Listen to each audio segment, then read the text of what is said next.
How do we create a future in which both humans and nature can live? This is the biggest question of recent times. In the next few decades, we need to do something different to achieve a sustainable existence on Earth. But how do we do it? We can start by understanding how we got to this point. 20,000 years ago, humankind consisted of less than 1,000,000 hunter-gatherers across the globe. We lived within the resources on offer in balance with nature. The strategy that we solved it, altering Earth's entire surface in the process. And now scientists have decided that Earth has entered a new phase of its existence. Welcome to the age of humans. The tables have turned. Now we have to determine nature's survival. The planet is ours. There is just one problem. We are now totally out of balance with nature. And unless we get our balance back, this age of humans is due to be short-lived.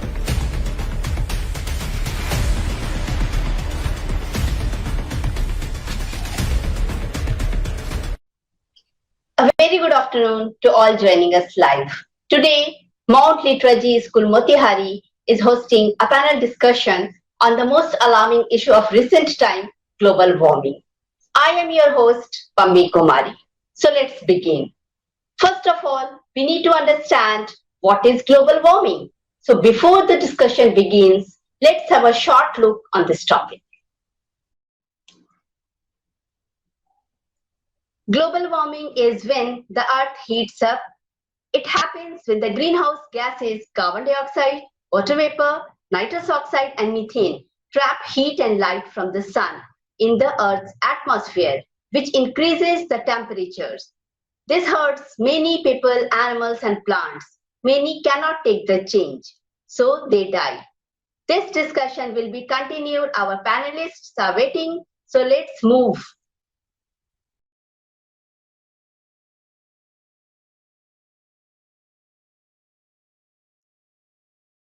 So today we have the Dynamic Managing Director of Mount Literacy School, Engineer Shubham Gupta, and Honorable Principal of Mount Literacy School, Motihari, Mr. Arnab Mukherjee. So, good evening to both of you, sir.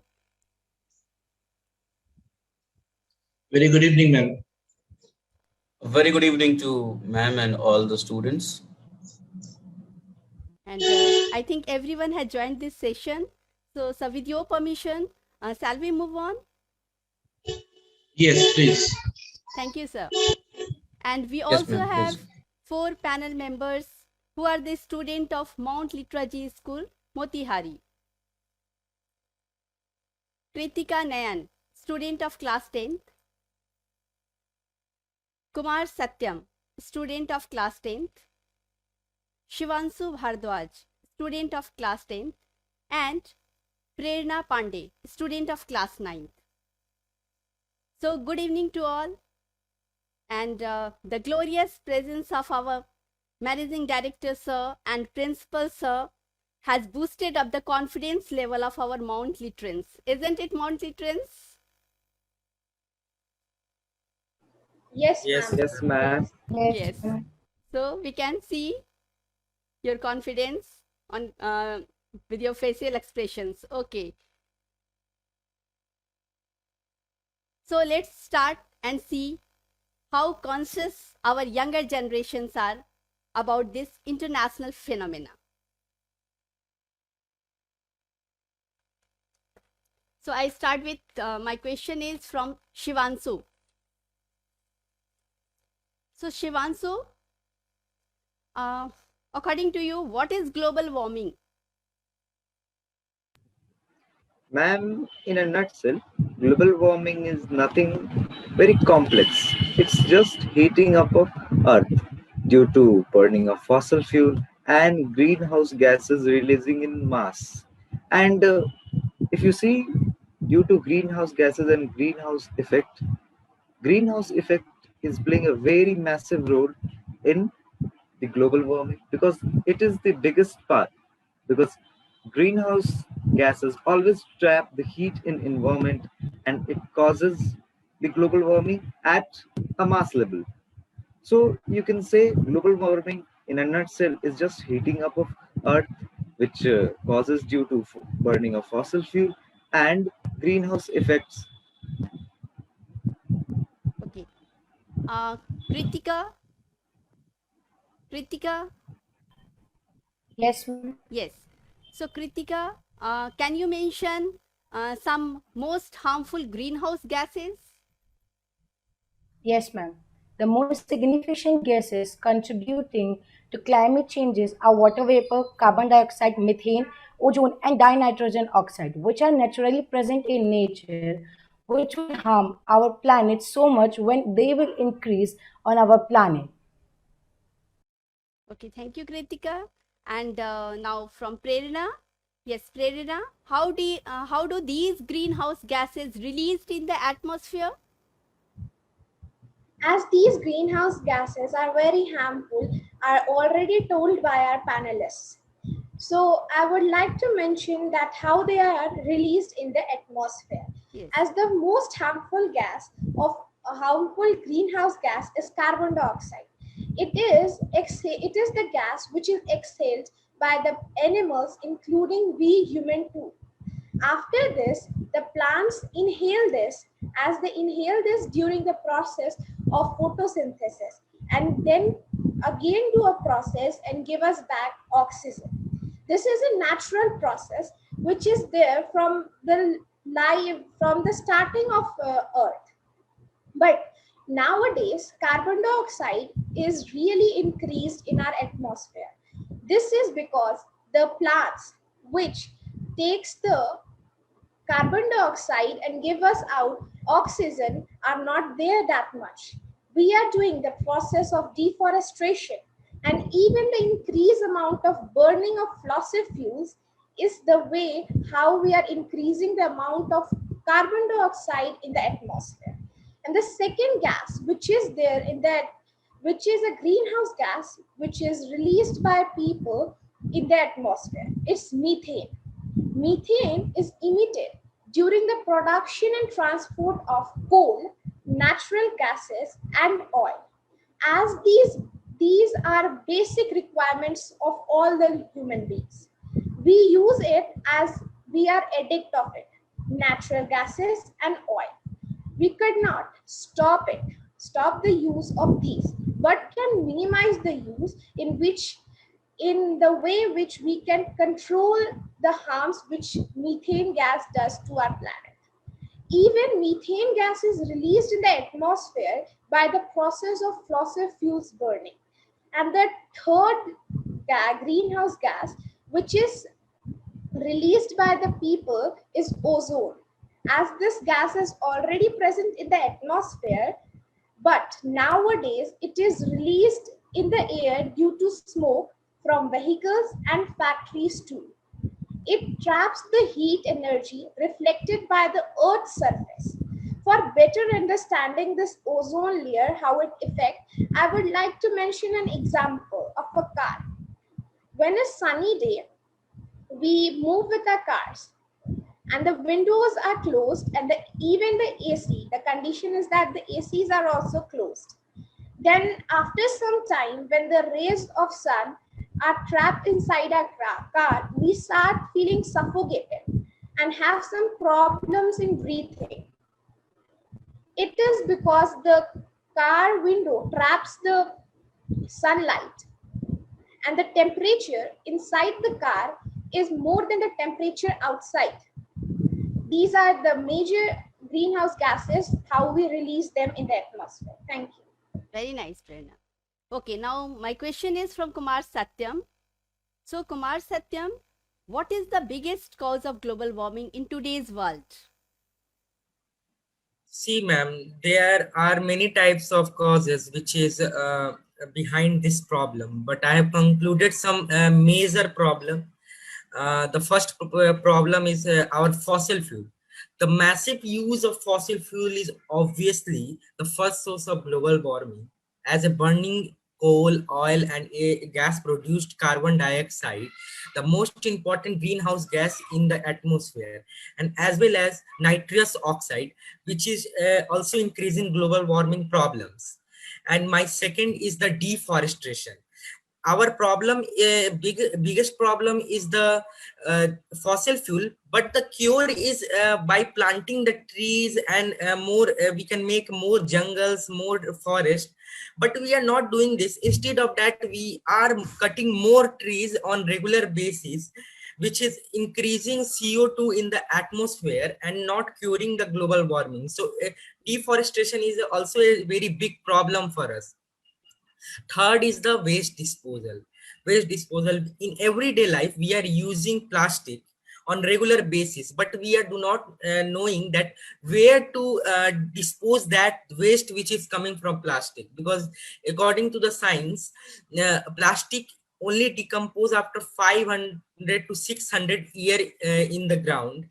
But we cannot wait for that much time, because it is creating also a soil pollution, and soil pollution is also linked to global warming.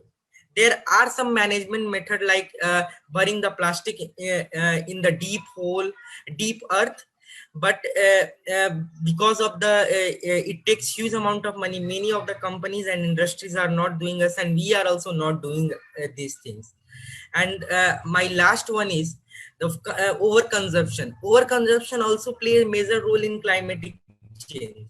In fact, it is responsible for exploitation of natural resources and from the international freight transport, and which both contribute to global warming.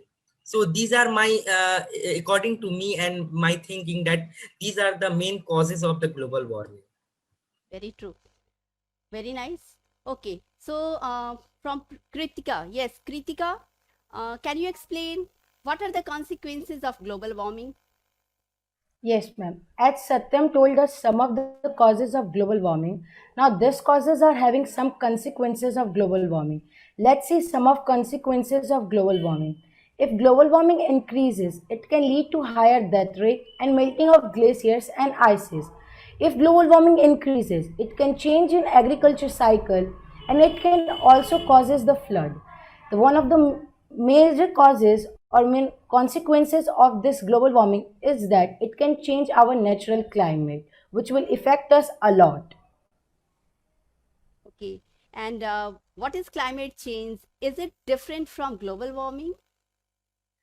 Global warming refers only to Earth's rising surface temperature, while climate change includes warming and the side effects of warming, like melting of glaciers, having rainstorms, or more frequent droughts. Said another way, global warming is one of symptoms of much larger problem of much human-caused climate changes. So my question is from Prerna. Yes, Prerna. Um, how to prevent global warming according to you? Ma'am, nowadays this is a very rising question that we have did everything. Now global warming has already risen in our atmosphere. So we need some precautions. I think I am audible to all of you. Yes, yes, you are audible. Yes. So we have already done everything. Now the temperature, the climatic global temperature is already disturbed.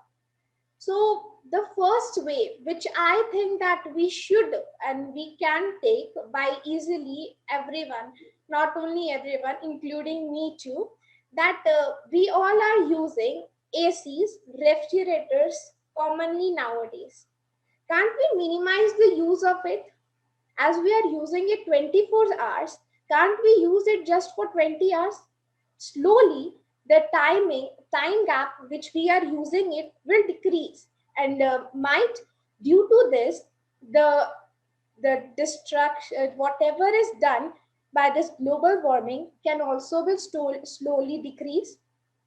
And there's some other small steps which we can take are 3R. I think we all are very well aware of this 3R: Of course. reduce, recycle, and reuse. As the process of reduce, I would like to introduce what is reduced, involves reducing of production of greenhouse gases. This can be done only by using the fossil fuel in a limited amount, such as petrol and coal. Can't we use it in limited amount? As I have mentioned already, that we can do everything just by minimizing the use or minimizing the consumption of all these. As the technology is raising, then all the effects will also raise. But it is in our hands that how we can control it. The second is that recycle. It means recycle old or used products to generate new products. Recycling requires less energy than the producing of new products from raw materials. Those recycling reduce the use of fossil fuels and the emission of greenhouse gases. And the third last, which is reuse, means to reuse old or used products to reduce the amount of garbage. As Kumar Satyam has mentioned, that unnecessary garbage is also nowadays a rising problem, which also which is not directly but indirectly connected with this global warming.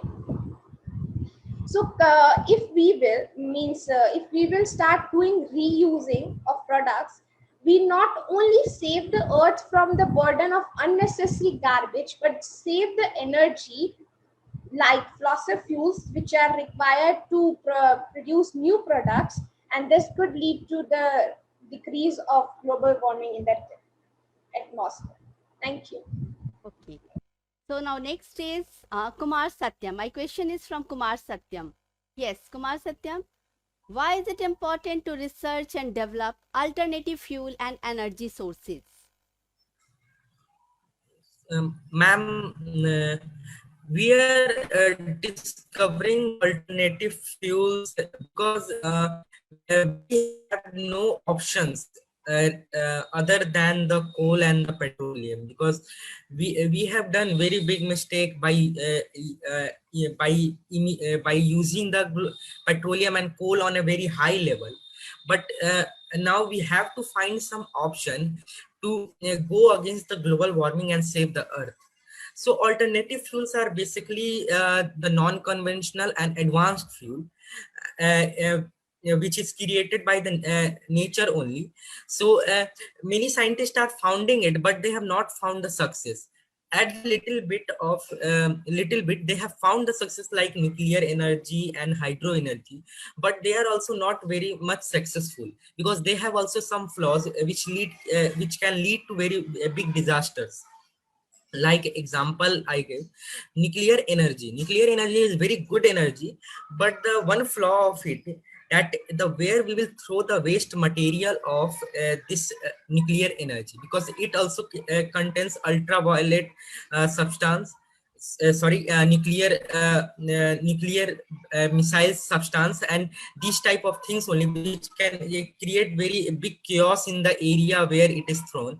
So many countries are throwing it in the oceans in a barrels, but they also have fear that one a day when the barrel will explode, so it will totally pollute the nearby ocean, and the organism there will suffer very much. So they have also some flaws. So if I say frankly, there is no any alternative fuel we have found yet which can be very big weapon against global warming.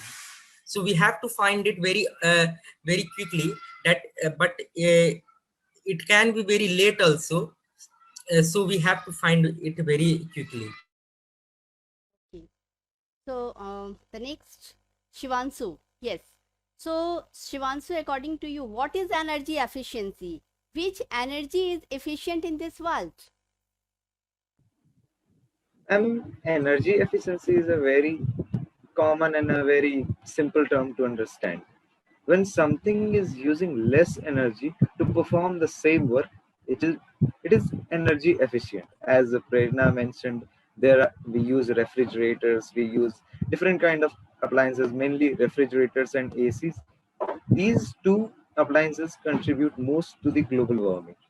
And she told if we can use these to a minimum amount, we can reduce their consumption and we can reduce a bit of global warming, we can contribute. But what if I tell you that the energy efficient appliances are already designed to use less energy, and if you will use them less time, you will get benefit also, and at the same time you will save the nature. You will get the benefits. It will take less energy to start or to do or to perform any work. So of course your electricity bill will be just cut down to the half. And if we will talk about efficient energy could be some examples of efficient energy I would like to give. For examples, we all have bulb in our house. Currently I'm using one. This is a LED bulb. But if we will consider and compare this bulb to its ancestors, I would like to say that its old forms, there used to be a 100-watt bulbs. There used to be that sunlight kind of bulb. They used to consume too much energy. They were not energy efficient. But now in this era, we have just found a way. We have found an efficient way, this LED bulb. Now this energy efficient LED bulb is just cutting our bills. At the same time, it is contributing indirectly to global warming, not in a bad way, but in a good way. And let me give you a short, most of you know this, but let me give you a short tip. When you buy any appliances, mostly AC and refrigerators, you see 5 stars on them. The more stars they have, the more energy efficient they are. And rather than appliances, there are many companies and many product sellers. They are introducing the same concept of energy efficient. Rather than appliances, their products cannot be energy efficient. But I would like to give one example. There is one product called Mama. It create cosmetics product, but at the same time, whenever you buy one product from them, they plant a tree. Even though they are not being energy efficient, they are not contributing to global warming by just cutting down the work, but they are contributing to global warming in a good way by planting tree. So energy efficient simply means cutting down the amount of energy used for a single work by half. And a perfect example, as I have given, the more efficient appliances you will use, the more energy efficient it would be. So ma'am, this is my approach to this question. Okay, very nice. And now Kumar Satyam, what can be the reason if the government are trying their best, then also they can't control global warming? Ma'am, government is doing the work toward this, and they have found some success, but they are not spending on that mass level that they can tackle it. Like there are many projects which were launched during the project which were launched by the PM Modi toward the smart cities. So they have also one project that a smart sewage system will be there. But still we are lagging behind in this, because in many of the cities we have not found yet that smart sewage system has been made or not. Because if we see in Delhi, the project will finish in 2022 or 2023, or it can extend also because of the pandemic. So there are many plans and regulation and rule and regulation, but we also have some fault that we are not following it. Like our municipal corporation or municipal society, they have many works like cleaning the sewage cleaning the roads, but they are also not doing. If we see in our regular day life, we will see on very less day the sewage cleaner will come on the road, and they will clean the drain, and many sweeper will come on very rare day. So it is it is the problem of the local management also. Okay. And we are also not taking very much action toward it. We are also throwing plastic in Yes, the yes, open very areas, true. Very true. We and citizens are also responsible for not following these things. And okay, my next question is from Kritika. Yes, ma'am. So, Kritika, what is UN response? Ma'am, UN response is that UN conducted Earth Summit in Rio de Janeiro, known as UNFCCC, which means United Nations Framework Convention on Climate Change, that was signed by 154 states in Brazil. In 1992, UNFCCC produced as a first step in addressing global warming problem. The main aim of the convention is to prevent dangerous human interference with climate system. The outcome of the summit was an arrangement adopted by state, which what is that called for $100 billion per annum is known as Green Fund Climate.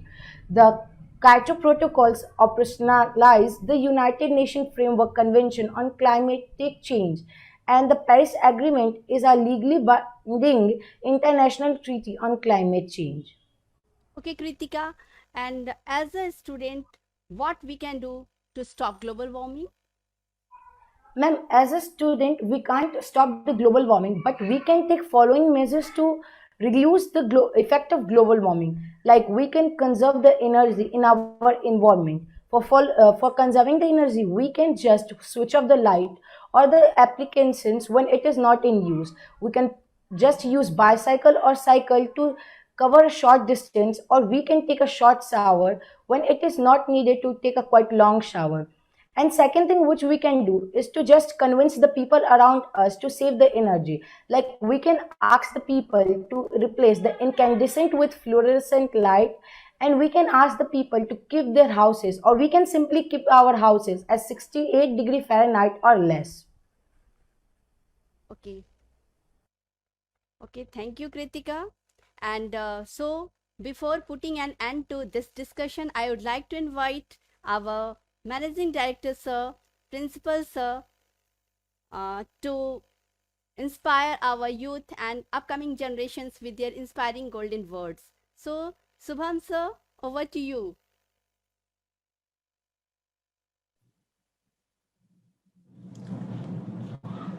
First of all, I would like to thanks to Pammi ma'am for organizing this very nice and outstanding panel discussion with Mount Latrons, Thank you, and sir. they are doing very well.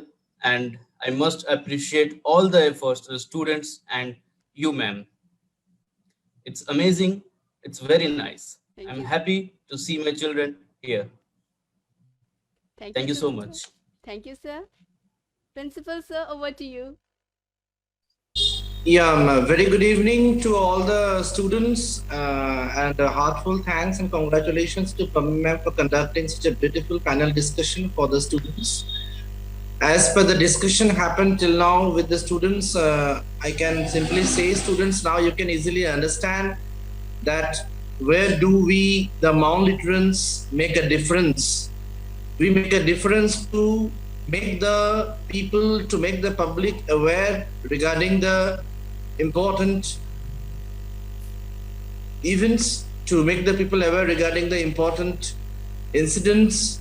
Suppose as the discussion was the day, it's a global warming, so it's a very burning topic nowadays across the world, and to make people aware regarding the global warming is highly required. As for the conclude of my speech, I can say, and as a message to all the people who are listening to us in a live through Facebook or through YouTube, I can simply say 3-4 messages.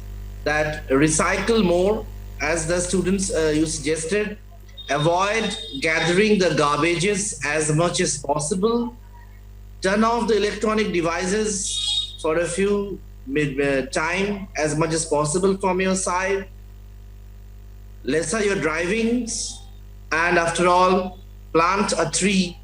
So decreasing the global warming is highly recommended, as in this pandemic situation in the entire COVID-19, somewhere the global warming is also one of the cause of such pandemics.